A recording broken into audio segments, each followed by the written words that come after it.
Harapan kami di ulang tahun GPM yang ke-85 ini, semoga GPM bisa meningkatkan pelayanannya kepada umat, terutama kepada kami anak-anak. Apalagi di tengah pandemi COVID-19 ini, kegiatan SSM TPI tidak berjalan dengan maksimal. Semoga ada cara-cara yang lebih efektif. Selamat ulang tahun GPM yang ke-85, Tuhan Yesus memberkati. Semoga GPM pelayanannya lebih baik. GPM selamat ulang tahun yang ke-85. Semoga eksis dan sukses.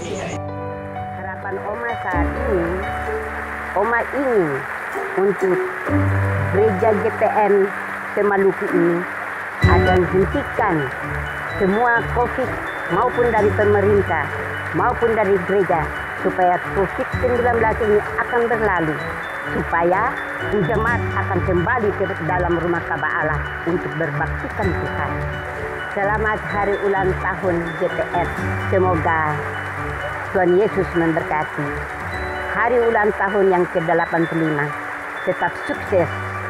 Di hari ulang tahun GPM yang ke-85 ini, GPM lebih semangat lagi, dan biarlah setiap keluhan, saran yang disampaikan dari umat bisa menerima semua yang disampaikan. Lalu beta mau mengucapkan kepada GPM selamat ulang tahun yang ke-85.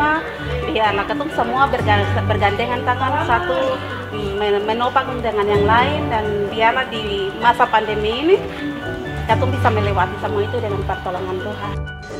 Harapan beta buat GPM ke depan, kiranya GPM terus semangat, maju dalam berkarya untuk mendekatkan jemaat kepada Tuhan.